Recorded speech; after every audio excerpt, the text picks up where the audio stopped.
Irmãos, vamos abrir o texto sagrado, a palavra de Deus. E como temos feito durante este dia, como de manhã agora, meditando sobre o que a Bíblia diz a respeito da igreja em aflição, da igreja perseguida. E queremos compartilhar nessa noite sobre o clamor pela igreja perseguida, literalmente, o clamor pela igreja perseguida. O tema da nossa igreja este ano é seguir a paz com todos e a santificação, sem a qual ninguém verá a Deus. Isto implica em submeter-se a todo o governo de Deus numa vida de santidade. Hebreus 12, 14. O tema deste mês é só o Senhor Deus é o Santo Redentor de Israel, baseado em Isaías 41, 14. Não temas, ó vermezinho de Jacó, povozinho de Israel. Assim o Senhor refere-se a nós. Eu te ajudo, diz o Senhor, e o teu Redentor é o Santo de Israel. É o tema da nossa igreja, o subtema deste mês de junho. O clamor pela igreja perseguida. Vamos abrir o texto sagrado em Evangelho segundo escreveu Lucas, no capítulo 12, os versículos 11 e 12. Vamos ficar de pé para a leitura desses dois versículos da palavra de Deus. Lucas 12, versículos 11 e 12.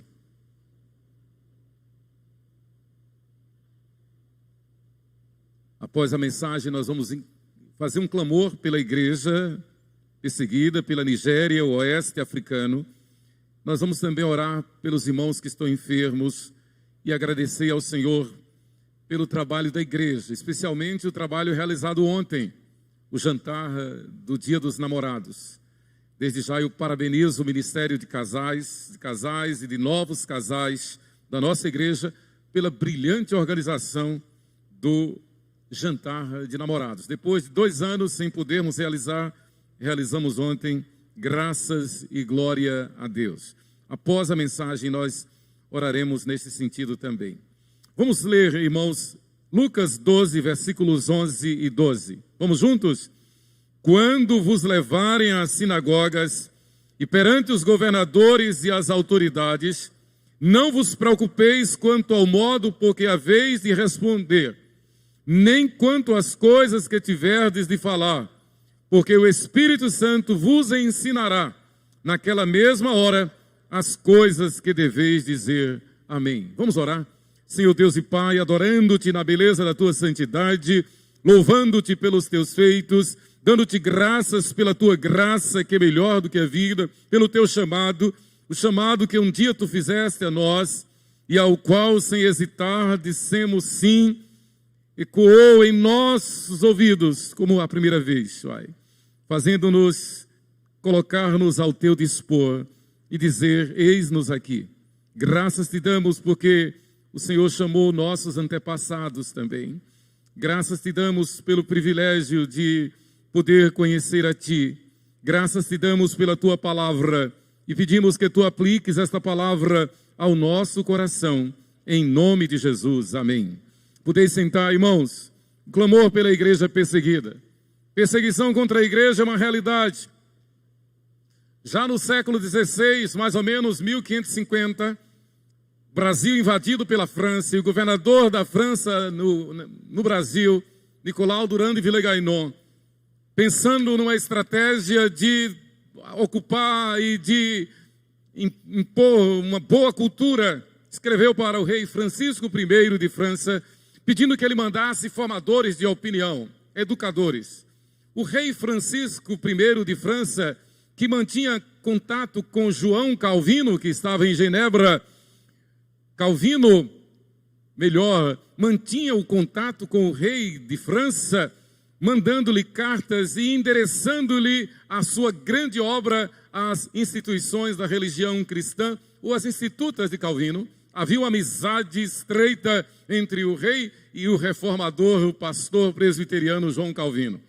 Calvino não pensou 2 vezes e, atendendo ao pedido do rei Francisco I de França, nomeou cerca de 100 discípulos seus, 100 alunos da Escola Teológica de Genebra, 100 pastores presbiterianos. Vieram para o Brasil, mas não durou muito.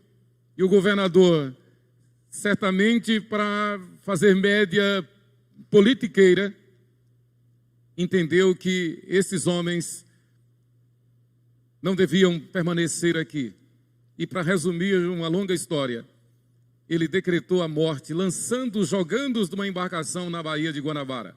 Escapou um apenas, porque era o alfaiate, o único alfaiate da corte aqui no Brasil, Jacques Le Ballet. Um dos algozes foi o padre José de Anchieta, que alegou haver puxado a corda da forca para evitar um suplício maior. Deu a puxada de misericórdia que matou um dos pastores presbiterianos. Nicolau Durand de Villegagnon é conhecido na história universal como o Caim das Américas. A igreja sofre perseguição. Eu estou olhando aqui para meu tio Josué Freitas Costa e vem à minha memória a história de meu avô, seu pai, Pedro de Alcântara Costa, que foi um santeiro, um artífice, um artesão, um artista, e ele construiu muitos altares e muitos ídolos, talhou muitos ídolos e construiu altares belíssimos pelo interior aí do estado, em fazendas. E num desses dias, ali trabalhando, entrou naquele templo idólatra um comportor da Sociedade Bíblica do Brasil, que lhe anunciou o Evangelho, lhe deu um exemplar da Bíblia. Ele, lendo a Bíblia, teve um encontro com Jesus, entregou sua vida a Jesus. Pedro de Alcântara Costa, teu pai e meu avô, tornou-se um fiel servo de Deus. Passou a ser um construtor de templos e fundador de igrejas, como em Campo do Brito, Tapera da Serra, Mucambo, Sapé, Tapera, Tinga, Itapuranga da Ajuda. Em Itapuranga houve uma perseguição terrível. Construía-se o templo de dia à noite, vinham os inimigos e derrubavam os templos. Papai e mamãe me contaram que confiscaram bíblias nas casas dos crentes em Itapuranga e fizeram fogueira. Itapuranga aqui. Os meus 2 primeiros irmãos, que foram natimortos, não puderam ser sepultados no cemitério da cidade, porque eram filhos de protestantes. E meu avô teve que enterrar meus irmãos no sítio da sua casa, que virou o cemitério da família. Perseguição violenta contra a igreja. Sempre há. Mas a Bíblia nos ensina que nós não devemos ceder ao inimigo. A Bíblia diz que as armas da nossa milícia não são carnais, mas sim poderosas em Deus para destruir fortalezas. Nesse texto, nosso Senhor Jesus Cristo nos exorta a que encaremos com ousadia, com coragem, com dedicação, quando vier a perseguição, quando tivermos que comparecer perante as autoridades. Uma das consequências da conversão do meu avô é que ele foi alijado da família, ele foi expulso da sua família. Ele foi degradado da sua família. E mesmo no dia do sepultamento dele, os seus familiares, a família que rejeitou, não compareceu. Uma perseguição violenta aqui, junto a nós, na nossa casa, na nossa família. Mas Deus levanta os fiéis e diz aos fiéis: não tenham medo, porque o Espírito Santo vos ensinará naquela mesma hora as coisas que deveis dizer. Com certeza, se o Evangelho chegou a nós outros, é porque houve homens que enfrentaram, que tiveram coragem, que não titubearam, que não vacilaram, que preferiram ser rejeitados, que preferiram ser alijados, ser degradados, do que negar a fé. Como bem orou nosso irmãozinho Samuel aqui agora: Senhor, graças te damos porque nós não somos perseguidos aqui. Graças damos a Deus, mas isso não é para nós cruzarmos os braços. Isso não é para nós cedermos ao inimigo. Isso é para nós nos encorajarmos no Senhor. Não é para nós vacilarmos na fé, é para nós nos fortalecermos no Senhor. Eu me lembro que quando nós estávamos construindo o templo da igreja lá em Rio Doce, um terreno belíssimo que a igreja conquistou, que o Senhor nos deu lá em Rio Doce, e a igreja começou lá na casa de seu Laércio e Dona Inês, os pedreiros trabalhavam de dia e à noite vinham inimigos e derrubavam o templo. Foi preciso montar uma guarda dos homens da igreja. Isso nos nossos dias, na nossa geração. O reverendo Ashbel Green Simonton conta-nos em seu diário que quando de sua pública profissão de fé, aos 22 anos de idade, no dia 6 de maio de 1855, ele registrou: esta é a minha aliança. Deus de sua parte prometeu ser o meu Deus, nunca deixar-me nem abandonar-me, ser uma constante ajuda em todo o tempo de provação, pois dele deu o seu Filho, para que eu, de graça, tenha tudo e possa pela promessa do Espírito Santo. Tenha tudo e possa tudo pela promessa do Espírito Santo. Cumprir essa aliança, servindo-o na terra, e finalmente, na hora da morte, dar-me-á a vitória sobre o pecado e o túmulo. Ele receber-me-á em sua presença, para que eu possa vê-lo tal como ele é. Diário de Simonton, página 98, Casa Editora Presbiteriana. É a convicção do crente, é a convicção do fiel servo de Deus. É Deus que me chama, é Deus que me habilita, quem me capacita. O que o missionário Ashbel Green Simonton, que foi quem trouxe a igreja presbiteriana para o Brasil, o que ele fez no ministério de apenas 8 anos, ele chegou ao Brasil aos 26 anos de idade, solteiro. Nesse período ele voltou aos Estados Unidos, casou. Logo após o nascimento de sua primeira filhinha, sua esposa morreu vítima da pandemia da febre amarela. Pouco tempo depois, ele também tombou vítima da pandemia da febre amarela.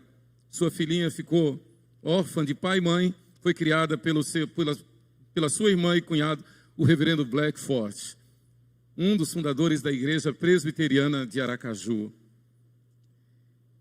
A história de Simonton é o testemunho de uma vida que descansa em Deus, que confia em Deus e que tem consciência de que o ministério cristão é um ministério de constante adversidade. E que, por outro lado, o cristão fiel não cede 1 milímetro, não cede em nada ao inimigo com o intuito, talvez, de salvar a sua pele. O cristão fiel, ele resiste até a última instância, sabendo que o Espírito Santo o defende, que o Espírito Santo lhe ensina, lhe capacita, lhe encoraja, sabendo que a obra não é sua, a obra é do Espírito Santo. Mas para que se chegue a esse estágio, é preciso que se tenha uma vida de santidade, uma vida no altar, uma vida de consagração, uma vida de dedicação, uma vida de negação do eu, como nos diz nosso Senhor Jesus: quem quiser vir após mim, negue-se a si mesmo. Simonton recebera convites fabulosos para pastorear grandes igrejas nos Estados Unidos. Uma potência. Mas ele optou para vir por um lugar onde era proibido pregar o evangelho, onde havia uma religião oficial, um lugar onde se dizia que as feras, as onças andavam pelas ruas das cidades. Exagero. Mas que havia perseguição, e perseguição de morte. Assim que ele chegou aqui, o seu colega, reverendo Robert Calley, bem idoso já, de idade bem mais avançada, pastor congregacional, missionário escocês aqui do Brasil, pastor e médico, chamou Simonton lá no Rio de Janeiro e disse: meu filho, vá devagar, porque aqui tem uma religião oficial, e nós não podemos incomodar o Estado, nós não podemos, de alguma forma, constranger o Estado, porque há uma religião oficial. Simonton respondeu ao seu colega, reverendo Dr. Robert Calley: eu não vim aqui para brincar, eu não vim aqui para passear, eu não vim aqui para salvar a minha pele, eu vim aqui para viver para o Evangelho, para testemunhar do Evangelho de nosso Senhor Jesus. Foi para isso que eu vim. E no ministério de apenas 8 anos, ele faleceu aos 34 anos de idade, ele deixou a igreja, esta igreja que somos nós. Durante cerca de 100 anos, até mais ou menos 1959, a Igreja Presbiteriana do Brasil era a maior igreja no Brasil. A história passa, fica o legado, fica o testemunho, nós somos os seus seguidores. Queridos, o evangelista Lucas, aqui em 12 versículos 11 e 12, ele registra, assim como em Mateus 10, 19 e Marcos 13, 11, que o cristão fiel, quando diante de perseguidores e acusadores, não deve temer nada nem ninguém, nem com o que deverá ser dito, porque o Espírito Santo o defenderá. E a igreja fiel deve estar nessa marcha, a igreja fiel deve estar nessa convicção. Espírito Santo, roga por mim. Espírito Santo, intercede por mim. Mas para isso é preciso que a nossa vida esteja limpa no altar do Senhor. Para isso é preciso que nós tenhamos a consciência tranquila de ter uma vida de oração, uma vida de consagração, uma vida no temor do Senhor, uma vida de serviço prestado ao Senhor. O Senhor não nos chamou para sermos espectadores, o Senhor não nos chamou para sermos assistentes de culto, o Senhor nos chamou para sermos servos consagrados com a nossa vida no altar. O Senhor nos chamou e delegou a nós serviço a ser feito. O Senhor nos chamou e nos deu dons e talentos, para que esses dons e talentos sejam revertidos em serviço ao Senhor, para a glória do Senhor na igreja, levando a igreja a cumprir a grande comissão, evangelizar. Queridos, é sempre bom lembrar a maneira sobre como cada um dos evangelistas apresenta o Senhor Jesus Cristo. É bom. Mateus apresenta Jesus como o rei. Ele está dirigindo-se especialmente aos hebreus, mostrando que Jesus é o rei. Marcos apresenta Jesus como servo. Ele dirige-se especialmente aos romanos, mostrando que vale a pena ser servo do Senhor Jesus, do Senhor Deus. Lucas apresenta Jesus como homem. Está dirigindo-se aos gregos, mostrando aos gregos que Deus se fez homem. A imanência, a transcendência, a encarnação do verbo. Deus é Deus conosco. Ele se fez homem. Jesus aqui na terra foi verdadeiro Deus, verdadeiro homem. Então Lucas defende esta tese. João apresenta Jesus como Deus, dirigindo-se a todos os povos, o verbo encarnado. O Evangelho de Lucas contém diversos relatos que não aparecem nos demais evangelhos. A história de Zacarias e Isabel, a história da anunciação feita pelo anjo à Virgem Maria, são exemplos disto. De forma geral, todo o conteúdo dos 2 primeiros capítulos, bem como as narrativas da conversão de Zaqueu e do ladrão na cruz, da caminhada pela estrada de Emaús, das famosas parábolas do fariseu e do publicano, do rico e Lázaro, do filho pródigo, são relatos exclusivos do Evangelho de Lucas. Lucas tem, pela ação do Espírito Santo, o cuidado de mostrar ao mundo Deus agindo como homem, caminhando com aqueles dois no caminho de Emaús, mostrando na parábola do filho pródigo que ele é o pai que está de braços abertos, fazendo com que aquele filho pródigo que está lá na sarjeta lembre-se da casa do pai e possa voltar, e o pai fará um banquete para recebê-lo. O Senhor fez isso conosco já. O Senhor nos chamou e já preparou um banquete para nós. E aqueles que têm esse conhecimento de que foram resgatados, recebidos pelo Pai de volta, vivem uma vida de glória para Deus, vivem uma vida de santidade, porque vivem num banquete contínuo preparado pelo Senhor Jesus Cristo. Lucas nos apresenta então um breve, mas valioso resumo da natureza do Evangelho, como quem narra a história de um verdadeiro homem. Lucas descreve Jesus com uma narração coordenada dos fatos que entre nós se realizaram. O apóstolo Paulo, escrevendo aos Romanos, no capítulo 1, ele defende a tese de que o Evangelho é o Senhor Jesus. Jesus é o Evangelho, o Evangelion. Ele é o Evangelho. Ele é quem é as boas novas. O Evangelho não é simplesmente uma coleção de 4 livros, de 4 relatos dos 4 evangelistas. O Evangelho é Jesus, as boas novas de Deus em nosso coração, moldando o nosso caráter, moldando a nossa vida, fazendo-nos ir além mar, fazendo-nos como aqueles 100 pastores enviados por Calvino, virem para esta terra hostil, e ainda que sendo martirizados, mas alegres, firmes, como o testemunho que ouvimos dessa irmã lá na Nigéria. Nós não devemos fugir do testemunho de ser cristãos e de reconhecer que o Espírito Santo age nos fiéis, fazendo com que os fiéis apresentem-se e sejam vistos pelo mundo como o bom perfume de Cristo. Queridos, o contexto de nosso texto básico nos ensina que temos de confessar a Jesus Cristo na terra, se esperamos que Ele nos reconheça como pessoas salvas no último dia. Isto é muito forte. Jesus diz: aquele que me negar diante dos homens, eu o negarei diante de meu Pai que está nos céus. Como está a tua vida? Como está o teu testemunho? Como está a tua vida no meio da sociedade? Como que você tem sido visto? Você tem sido visto como um crente fiel? Você tem sido visto como um crente que leva Deus a sério, ainda que tenha que enfrentar a perseguição, a morte, o martírio? Ou você tem sido leniente, você tem sido relativista, você tem sido conformista com o mundo? A Bíblia diz que nós não devemos amar o mundo. A Bíblia diz que nós não devemos nos conformar com este século. Você tem cedido, de alguma forma, você tem dado mau testemunho. Então você não conhece ainda o Evangelho que é Jesus Cristo. Quem conhece o Evangelho que é Jesus Cristo, vive por modo digno do Evangelho. Na verdade, Jesus nos adverte, chama a nossa atenção da igreja visível, porque no meio da igreja existe o trigo, mas também existe o joio. E essa palavra é grave de Jesus para a igreja. E ele diz que essa separação do joio e do trigo só acontecerá quando de sua volta, quando os anjos ceifeiros, então eles é que vão separar.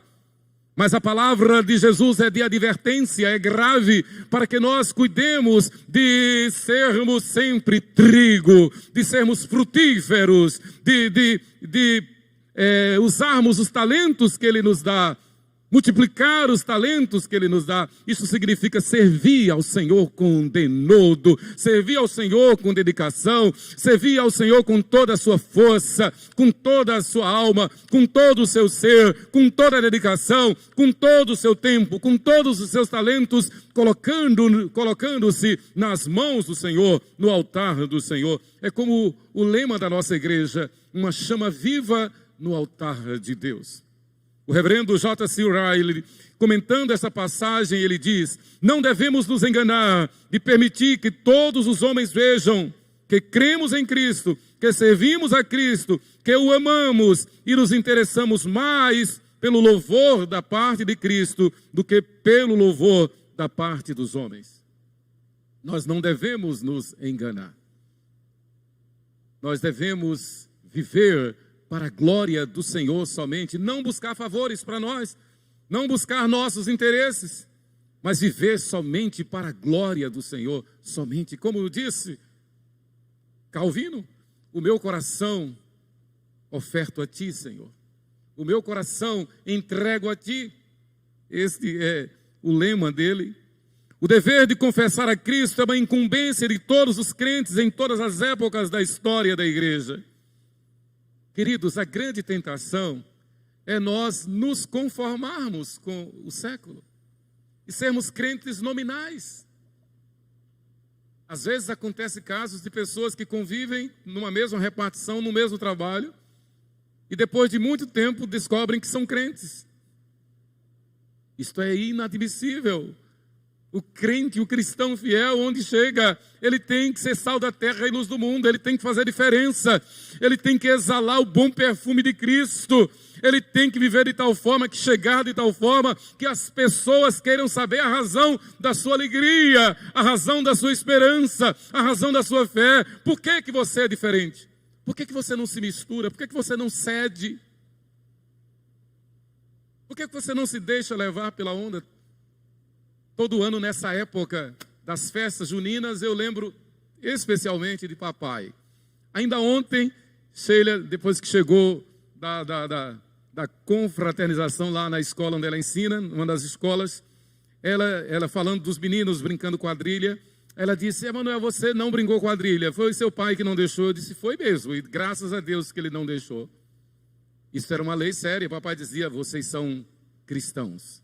E o cristão não cede às coisas do mundo. E aí ele dava uma aula, ele sentava com a gente, tio Josué, e dava uma aula. Ele mostrava os perigos grandes e graves para quem se deixa levar pela onda do mundo.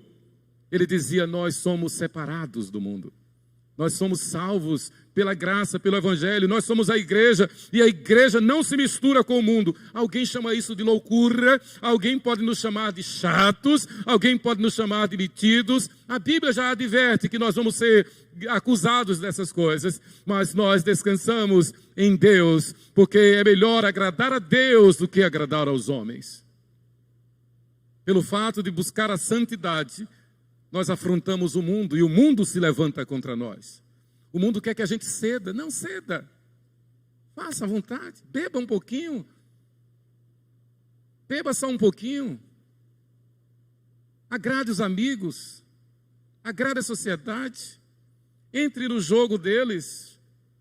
Não importa, no domingo você vem para o culto. Você tem sua vida. Você não tem que dar satisfação a ninguém. A Bíblia diz que nós temos que dar satisfação a Deus e satisfação aos homens, porque eles estão olhando para nós. A Bíblia diz que eles devem olhar para nós e ver não a nós, mas ver Cristo em nós, a esperança da glória. Queridos, quando o apóstolo Pedro negou Jesus, e ele negou Jesus por 3 vezes, na verdade ele envergonhou o Evangelho. Naquele momento, quase que os seus pés resvalaram, como diz Asaf no Salmo 73. O que foi que levou Pedro, um dos apóstolos mais chegados, ele, Tiago e João, dos mais chegados a Jesus, que poucos dias atrás, Jesus advertiu: Pedro, cuidado que Satanás está te cirandando. Mas eu já roguei por ti, Pedro. Pedro, que pelo poder do Espírito Santo fez aquela profissão de fé, aquela declaração de fé, dizendo: tu és o Cristo, o Filho do Deus vivo. E no momento da maior agonia, no momento da maior necessidade, no momento em que o Senhor Jesus mais precisava da presença de amigos, todos abandonaram. Pedro chegou mais perto até o pretório, mas quando indagado por circunstantes sobre quem ele era, se ele conhecia Jesus, a Bíblia diz que Pedro negou Jesus com impropérios. Jesus havia advertido: cuidado, Pedro, porque essa noite você vai me negar. O que foi que levou Pedro a negar? O amor a si, ao presente século, em primeiro lugar.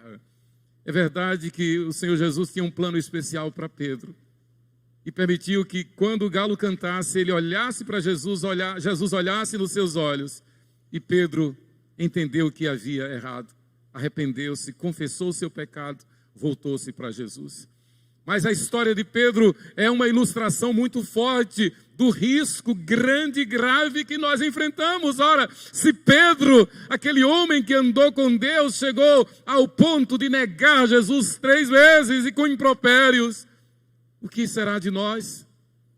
Nós temos que aprender a lição com Pedro e não permitir que os nossos lábios, que a nossa vida, que os nossos olhos, que o nosso testemunho seja contrário ao Evangelho, ao Senhor Jesus. Antes seja Deus verdadeiro.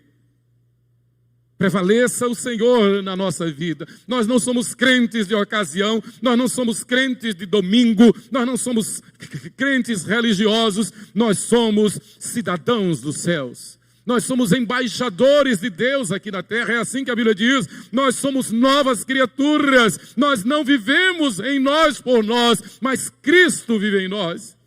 Nós não vivemos pelo nosso querer ou realizar, mas nós vivemos pelo Espírito Santo, pois a Bíblia diz que nós somos templo do Espírito Santo. Para não fazermos a nossa vontade. Diferentemente de Pedro, de forma fatal, foi o que aconteceu com Judas Iscariotes, um outro apóstolo. É importante a gente lembrar um pouco da história de Judas. Foi Jesus quem chamou Judas Iscariotes. Foi Jesus quem discipulou, quem doutrinou Judas Iscariotes. Ele foi apóstolo porque ele andou com Jesus os 3 anos. Ele foi chamado por Jesus. Ele viu as maravilhas que Jesus fez. Mas havia um interesse humano. Havia um interesse carnal, humanista em Judas. Enquanto Jesus falava de salvação do Espírito, Judas estava interessado em salvação da carne. Diferentemente de Pedro, Judas negou, não se arrependeu, sentiu remorso, mas não se arrependeu. Na verdade, o que aconteceu com Pedro é que Pedro se deixou tomar pelo Espírito Santo. O Espírito Santo o ensinou e o levou à verdade e ao triunfo. Judas Iscariotes trancou o coração para o Espírito Santo, blasfemou contra o Espírito Santo. E a Bíblia diz que, nesse mesmo contexto de Lucas 12, o único pecado que não tem perdão é a blasfêmia contra o Espírito Santo. Endureceu o coração de tal forma que mesmo o Espírito Santo falando, ele sentiu remorso, mas não se permitiu a si o arrependimento. Cuidado, que isso acontece na história da igreja. Quantos que caminhavam bem e hoje quão longe vão?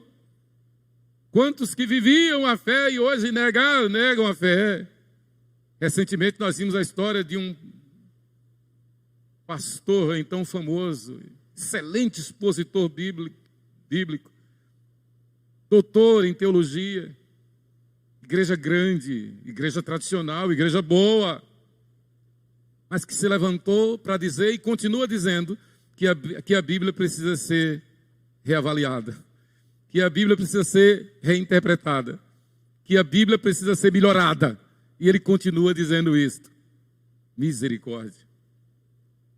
Pastor, até pouco tempo, homem de Deus, pregoeiro do Evangelho, da justiça, mas hoje um apóstata.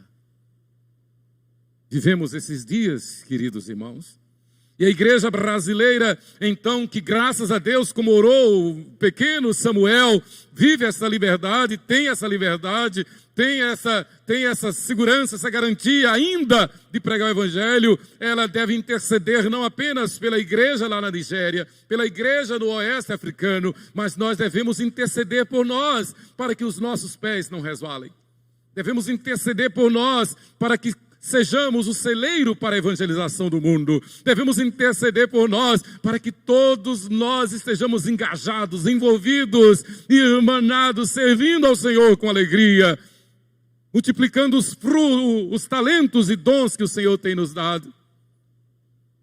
Trabalhando, como nós vimos ontem, o Ministério de Casais trabalhando pela igreja, e não apenas os casais da igreja, mas tantos casais visitantes, louvado seja Deus. Trabalhando como faz o conselho da nossa igreja, investindo em missões, enviando os missionários, sustentando os missionários, abençoando os pastores nos campos, nas congregações, plantando novas congregações e igrejas para a glória de Deus, servindo ao Senhor. Irmãos, nós não fomos chamados para esquentar bancos. Nós não fomos chamados para cruzar os braços, nós não fomos chamados para ser crentes dominicais, nós fomos chamados pelo Senhor Jesus Cristo para sermos seus soldados aqui na terra. Para que lá no trabalho, entre os colegas, no condomínio, onde quer que seja, todos saibam que nós somos crentes cheios do Espírito Santo. Cuidado, porque se não for cheio do Espírito Santo, não entra no céu. Ter santificação é ser cheio do Espírito Santo. Jesus prova isso na parábola das 10 virgens. As 10 virgens tinham azeite, mas apenas 5 tinham azeite suficiente. Apenas 5 estavam cheias do Espírito Santo. As outras tinham, mas não estavam cheias. Não estavam em santificação. E sem santificação ninguém vai para o céu. Sem santificação ninguém vai para o céu. Queridos, Lucas registra a receita que nosso Senhor Jesus Cristo nos dá para quando estivermos diante de homens maus que tentarem nos impedir de viver e pregar o Evangelho. Como devemos agir quando formos levados perante autoridades inimigas do Evangelho e de Cristo Jesus. Lucas diz, quando vos levarem às sinagogas e perante os governadores e as autoridades. E às vezes a gente está negando Jesus como Pedro. Não tem nem perseguição, não tem nem proibição. Mas bem a pessoa não pergunta se você é cristão. Já, não, eu não sou não, eu só sou presbiteriano. Tem vergonha de dizer. Jesus diz, olha, fiquem atentos. Jesus está nos dando a receita. Não vos preocupeis quanto ao modo por que respondereis, nem quanto às coisas que tiverdes de falar, porque o Espírito Santo vos ensinará naquela mesma hora as coisas que deveis dizer. Ilustração: a tentação dos olhos é muito grande, a tentação da carne é muito grande, e nessa hora justamente a gente deve dizer não a nós e sim ao Espírito Santo. Não, eu não estou aqui para fazer os meus gostos, eu não estou aqui para satisfazer o meu apetite, eu não estou aqui para fazer a minha vontade, eu estou aqui para que o Espírito Santo prevaleça na minha vida. E nós sabemos que ser santo é ser separado. Nós fomos separados do mundo, nós somos lavados e redimidos pelo sangue de Jesus. Quando o Senhor Deus olha para a igreja, olha para os fiéis, Ele não nos vê a nós simplesmente, mas Ele vê o sangue de Jesus sobre nós. É aquela figura da saída, quando da saída do povo hebreu do Egito, a marca na verga da porta do sangue do Cordeiro. E é por isso que a gente comemora a Páscoa, que é a Santa Ceia. Quando a gente toma a Santa Ceia, a gente está dizendo ao mundo: nós temos a marca do sangue de Jesus.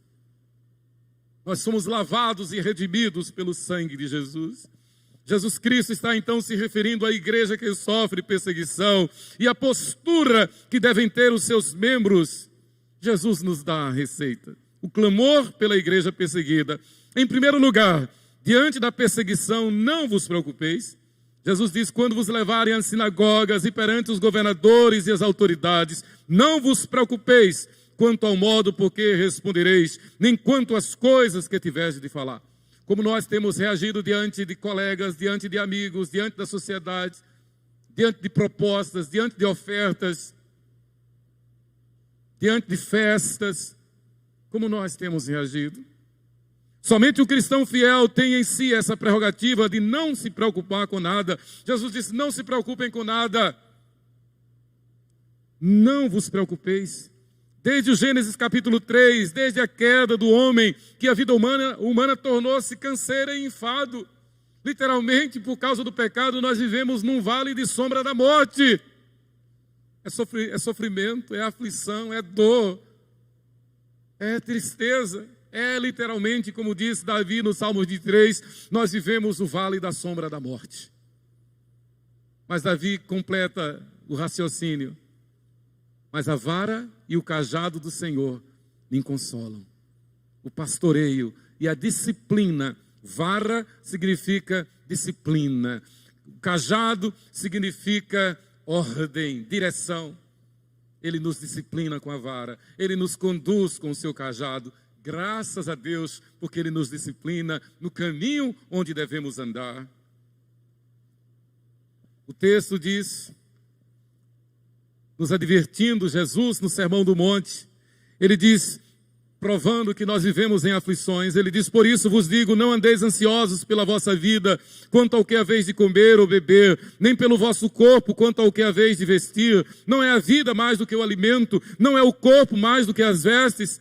Observai as aves do céu, não semeiam, não colhem, nem ajuntam em celeiros, contudo vosso Pai Celeste as sustenta. Porventura não valeis vós muito mais do que as aves? Jesus está dizendo: sosseguem, fiquem calmos, confiem em mim. Embora estejais no vale de sombra da morte, no vale de lágrimas, mas olhem para mim. Eu venci e vocês vencerão comigo. Considerai como crescem os lírios do campo, eles não trabalham nem fiam. Eu, contudo, vos afirmo que nem Salomão, em toda a sua glória, se vestiu como qualquer deles. Ora, se Deus veste assim a erva do campo, que hoje existe e amanhã é lançada no forno. Veja que comparação Jesus faz. Jesus manda que a gente olhe para uma coisa tão simples, que a gente podia dizer tão boba. Jesus diz: olhe para a erva do campo, esse matinho, essa coisa tão frágil. Eu cuido delas. Eu cuido delas. Olhe para os passarinhos, os pardais. Eu cuido deles. Eu alimento eles. Ora, se eu faço assim, quanto mais com vocês. Portanto, não vos inquieteis, dizendo que comeremos, que beberemos, ou com que nos vestiremos, porque os gentios é que procuram todas estas coisas. pois vosso Pai Celeste sabe que necessitais de todas elas. Buscai, pois, em primeiro lugar o seu reino e a sua justiça, e todas estas coisas vos serão acrescentadas. E Lucas registra essa palavra de Jesus no mesmo contexto de Lucas 12. Aliás, o resumo, a chave de compreensão do capítulo 12 de Lucas é exatamente este versículo, que ele registra: buscar em primeiro lugar o reino de Deus e a sua justiça, e as demais coisas vos serão acrescentadas. Portanto, não vos inquieteis com o dia de amanhã, pois o amanhã trará os seus cuidados, basta ao dia o seu próprio mal. Mateus 25, 6, de 25 a 34. Verdade, queridos, é que muitos cristãos optam por se preocupar, por se angustiar, optam por viver do seu jeito. Parece que dizem: olha, Senhor, o Senhor manda ali, mas aqui quem manda sou eu. Parece que vivem isso. E se deixam levar por ansiedade, por preocupação. Descansa no Senhor, espera nele, entrega o teu caminho ao Senhor, confia nele, e o mais ele fará. As suas mãos dirigem o nosso destino. Deus está no controle. É Ele quem vai à nossa frente, não é outro. Não é outro. É Ele quem está à nossa frente. É Ele quem abre caminhos. É Ele quem entra com providência. É Ele quem diz: não temas que eu estou contigo. Ainda que você seja tão frágil que eu te chamo de povozinho, vermezinho, Ele nos chama assim. Ele diz: eu cuido de ti. E nenhuma arma forjada contra ti prevalecerá.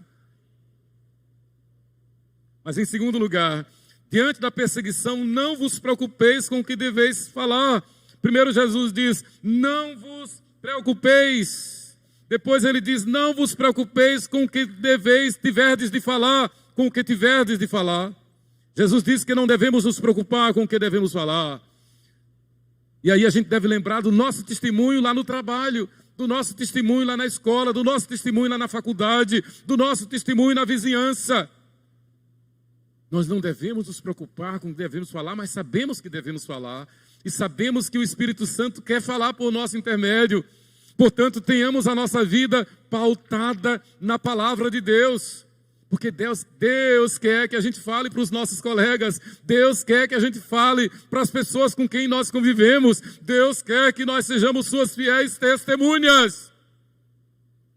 Seria incoerente nós estarmos intercedendo pela igreja perseguida, pela igreja que sofre, e nós não movermos uma palha para testemunhar do Evangelho, como fazem os nossos irmãos lá. Eles estão sendo perseguidos porque eles vivem por modo digno do Evangelho. Quando Deus chamou Moisés naquela sarça ardente que queimava e não se consumia, Deus ordenou a Moisés ir até o Egito e falar face a face com Faraó. Moisés resistiu o tempo todo e chegou até a dizer que não podia falar porque era tardo de palavras, na fala. Não sabia falar direito. E Moisés resistiu tanto que Deus disse: tudo bem, eu vou eleger o teu irmão Arão. Arão vai falar, mas você irá com Arão, você estará com Arão. Arão será seu porta-voz, Arão será a tua boca. Você vai falar através de Arão. Essa história é tremenda, irmãos, porque quando Deus nos chama, Deus nos capacita, Deus nos habilita, Deus nos encoraja. E Ele deu essa missão a Moisés, e não foi para outro, foi para Moisés. Mas a resistência de Moisés é uma lição para nós, para que nós não cometamos o mesmo erro de Moisés. Para que nós digamos como Isaías disse: Senhor, eis-me aqui, envia-me a mim. O Senhor disse a Moisés: vai, pois, agora, e eu serei com a tua boca, e eu te ensinarei o que has de falar. Que seja assim conosco, irmãos. Ele, porém, respondeu: Senhor, envia aquele que has de enviar, menos a mim. Então se acendeu a ira do Senhor contra Moisés e disse: não é Arão, o levita, teu irmão? Eu sei que ele fala fluentemente, e eis que ele sai ao teu encontro, e vendo-te se alegrará em seu coração. Tu, pois, lhe falarás e lhe porás na boca as palavras. Eu serei com a tua boca e com a boca dele, e vos ensinarei o que deveis fazer. Ele falará por ti ao povo, ele te será por boca, e tu lhe serás por Deus. Essa história é tremenda, porque a Bíblia registra a fragilidade de Moisés, embora tenha sido aquele homem tão forte, embora tenha sido aquele comandante que libertou o povo hebreu do Egito. Imagine a maior potência do mundo na época. Israel, um povo escravo, um povo escravizado. E Deus usa Moisés para libertar, atravessar os 40 anos no deserto, até as portas da terra prometida, Canaã. E apesar da fraqueza, da fragilidade de Moisés, e Deus entende, Deus percebe a fragilidade de Moisés, Deus diz: não, você vai. Eu vou chamar Arão, mas Arão falará aquilo que você falar. Arão será apenas o teu porta-voz. Você será o meu representante. Queridos, Deus nos chamou para sermos seus representantes, seus porta-vozes, seus pregadores do Evangelho, suas testemunhas vivas aqui. E por isso que nós intercedemos pela igreja perseguida.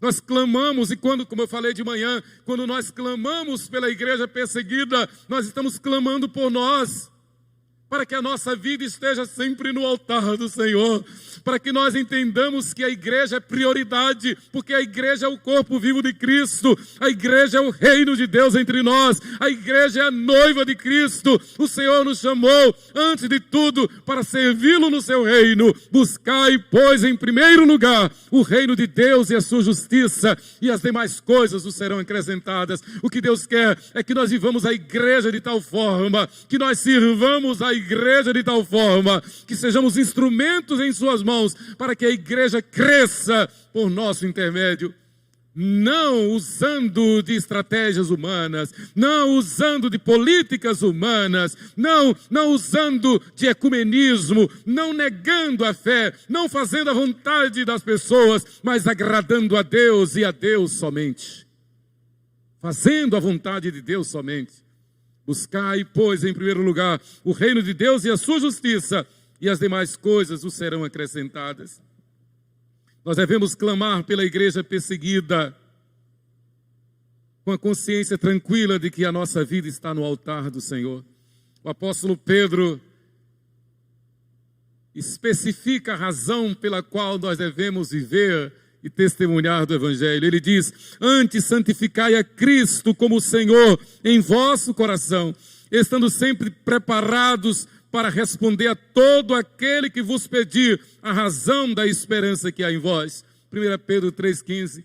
O Espírito Santo, falando através de Pedro, diz que a gente deve viver de tal forma que provoque a atenção das pessoas, que as pessoas venham indagar: por que você é assim? Por que você não cede? Por que você não vai atrás do trio elétrico? Por que você não entra no jogo? Por que você é diferente? Ou até alguns mais ousados chegar e dizer: por que você é tão chato? Não faz o que todo mundo faz. E é uma oportunidade belíssima de você dizer: porque eu tive um encontro com Jesus. Jesus me libertou. Jesus me deu uma nova vida. Não sou eu quem vive, é Ele quem vive em mim. Eu sou templo do Espírito Santo. Eu vivo para testemunhar de que só Jesus Cristo salva. Eu sou igreja do Senhor Jesus. Mas em terceiro lugar, irmãos, aliás, nós devemos clamar pela igreja perseguida. Irmãos nossos que nesse momento estão diante de autoridade. Domingo passado, a igreja na Nigéria foi invadida por bandidos. Muitos irmãos foram assassinados, tocaram fogo no templo. Isso domingo passado, lá na Nigéria. Devemos clamar por eles. Clamemos, oremos para que o Senhor lhes envie o socorro pelo poder do Espírito Santo. Em terceiro lugar, clamemos pela igreja perseguida diante da perseguição, pois diante da perseguição o Espírito Santo nos ensinará o que dizer. Se você tiver liberdade, diga assim comigo: eu creio que diante da perseguição o Espírito Santo me habilitará a dizer o que Ele quer que seja dito. O Espírito Santo falará por mim. Eu quero ser porta-voz do Espírito Santo. É o que Jesus disse no versículo 12: porque o Espírito Santo vos ensinará naquela mesma hora as coisas que deveis dizer. Louvado seja Deus. O Espírito Santo vai nos habilitar O Espírito Santo vai nos capacitar. O que foi que fez José lá na casa de Potifar? Ele era o gerente da casa, ele era o administrador da casa, ele era o guardião da casa. Potifar depositou toda a sua confiança em José porque ele era um homem de verdade. Um homem íntegro, idôneo, um líder, um homem ilibado. Potifar confiou tudo, toda a sua casa a ele. De tal forma que ele cuidava da casa e cuidava da esposa de Potifar. E a Bíblia tem o cuidado de lembrar que José era um homem belo, esbelto, de excelente porte. Era um atleta, um jovem muito bonito, mas um homem conforme o coração de Deus, um homem nas mãos de Deus. E estava ele e a mulher de Potifar, que era linda. E a Bíblia diz que aquela mulher tentava José o tempo todo, diuturnamente. E enfim, quando ela pensou que poderia dominar José de todo, a Bíblia registra em Gênesis 39:9, que José olhou nos olhos daquela mulher e disse: como, pois, cometeria eu tamanha maldade e pecaria contra o meu Deus? E fugiu. É verdade que ela arrancou a sua capa e tornou-se um álibi para condená-lo. Mas José disse: eu não cometerei nenhuma maldade contra o meu Deus. É interessante que José não se preocupou primeiro com a sua fama, ele não se preocupou primeiro com o seu status, ele não se preocupou primeiro com a sua história, com que as pessoas pudessem dizer. Ele pensou primeiro na glória de Deus. Eu não vou ceder, eu não vou fazer isto, porque eu estaria indo contra a glória do meu Deus.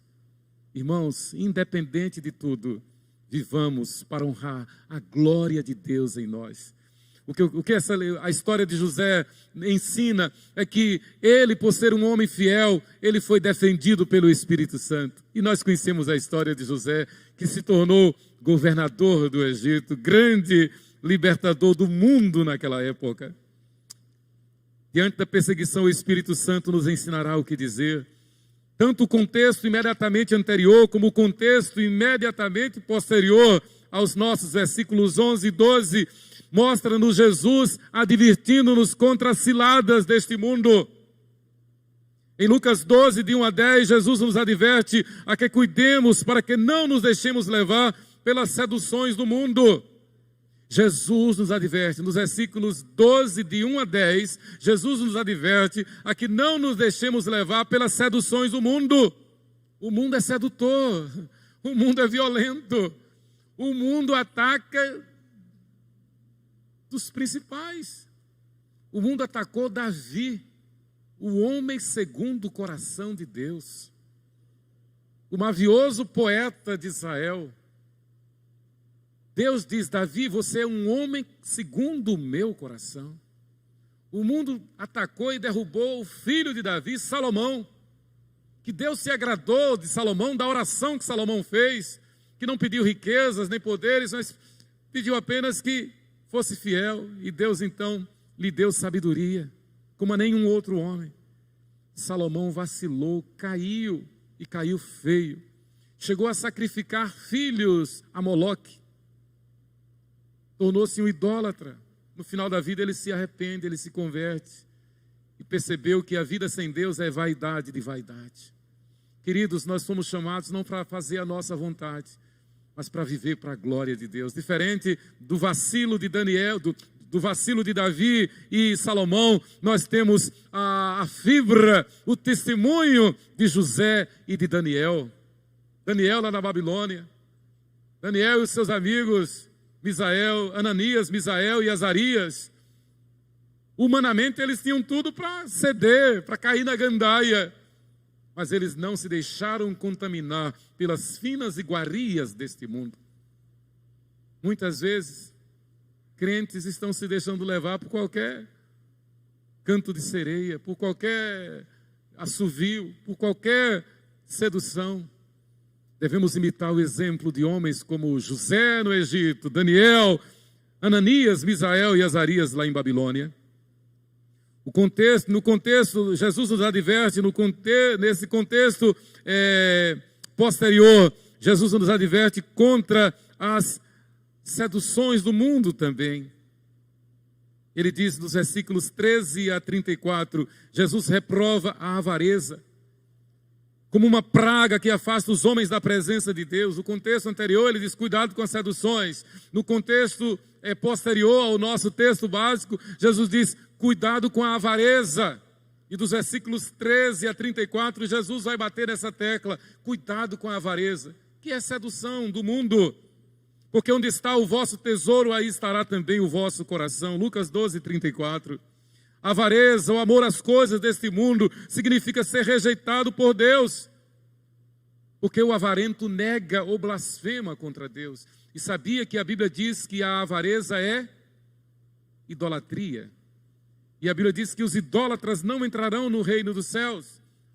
Colossenses capítulo 3, versículo 5.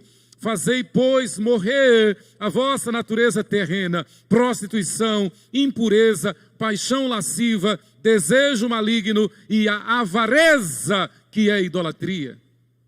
Avareza é não se contentar com o que tem, é querer mais. A avareza é querer agradar o mundo para se sentir aplaudido pelo mundo. Isso é avareza. O contrário é negar-se a si mesmo, tomar a sua cruz e seguir ao Senhor Jesus. O socorro divino vem e virá na razão direta da nossa firmeza, convicção e conhecimento de sua santa palavra, a Bíblia Sagrada, a verdade. Devemos ter em mente sempre esta palavra que o Senhor nos dá, e conhecereis a verdade, e a verdade vos libertará. João 8, 32. E João 8, 36, Jesus ratifica, se pois o Filho vos libertar, verdadeiramente sereis livres na palavra, para viver a palavra.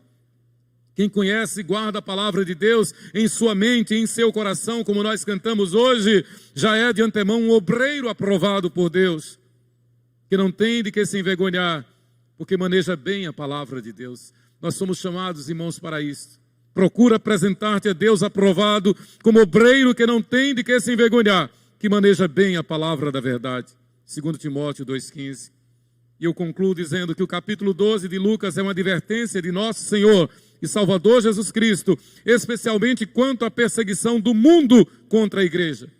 O capítulo 12 de Lucas se encerra com a advertência de nosso Senhor ao fato de que o Evangelho e a sua igreja enfrentará fogo e dissensão.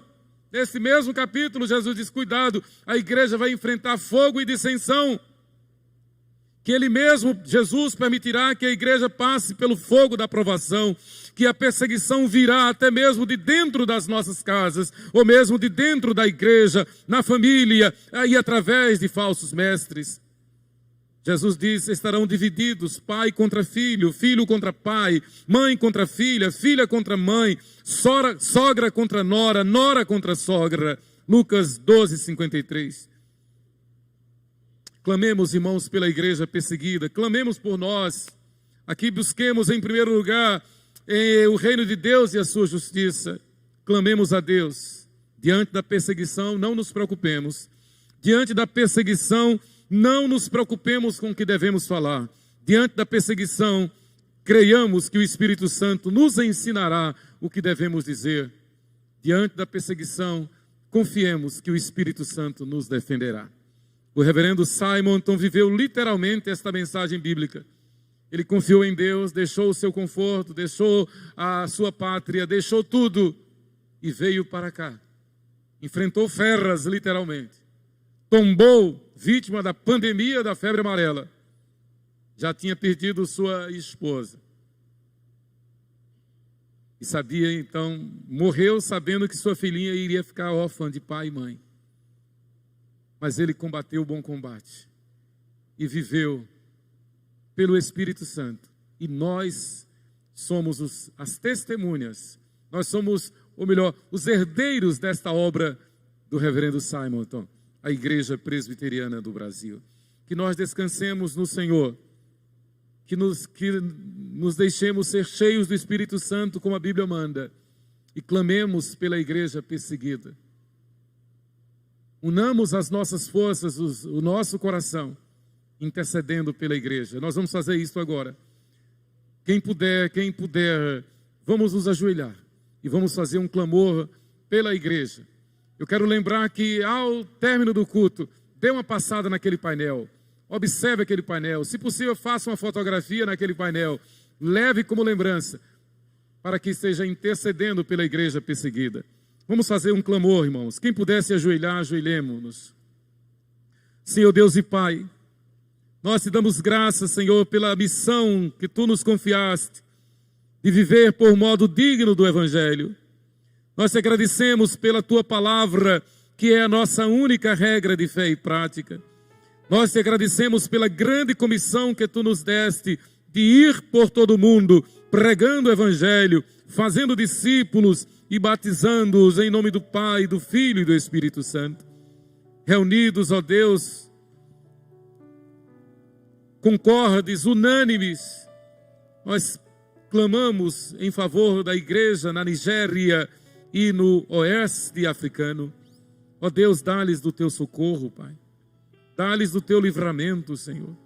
A história da Bíblia nos mostra o socorro do Senhor. A história da Bíblia nos ensina a buscar ao Senhor, a clamar ao Senhor, a pedir a Tua intervenção. O salmista disse: eleva os olhos para os montes, de onde me virá o socorro? O meu socorro vem do Senhor que fez os céus e a terra. A palavra diz que veremos a glória do Senhor na terra dos viventes. Senhor, estende a Tua mão de misericórdia sobre a Nigéria. Abençoa as autoridades constituídas, abençoa o governo da Nigéria. Abençoa, Senhor, aquele país tão populoso, tão rico. Abençoa, Senhor, riquezas naturais. Abençoa, Senhor, a Nigéria. Abençoa a Tua igreja na Nigéria. Abençoa os países do oeste africano, Senhor. Ó Deus, ouve o clamor do Teu povo que está sendo feito pela Tua igreja em todo o território brasileiro, em toda a América Latina. Ó Deus, nós estamos hoje intercedendo pela igreja na Nigéria, pela igreja no oeste africano. Visita os pastores, visita a liderança, visita, ó Deus, as famílias que compõem a igreja, visita, Senhor, a igreja na Nigéria e em todo o oeste africano. Ó Deus, abre as janelas dos céus e derrama bênçãos sem medida. Dá-lhes o socorro do Senhor, dá-lhes o livramento do Senhor. Pai, nós nos lembramos que naquele momento, quando o reverendo Ronaldo Lidório foi atacado por abelhas, o Espírito Santo despertou a irmã Elza, sua mãe, aqui no Brasil, naquela hora, naquela madrugada, para interceder por seu filho. E a história registra, o testemunho é que, miraculosamente, o Teu servo foi poupado daquelas abelhas assassinas. Ó Deus, nós oramos pela igreja na Nigéria, no oeste africano, pedindo a Tua intervenção, que o Senhor envie o Teu socorro. Oramos pela igreja perseguida, não apenas na Nigéria e no oeste africano, mas em toda a face da terra. E pedimos que o Senhor nos livre do mal, em nome de Jesus. Amém.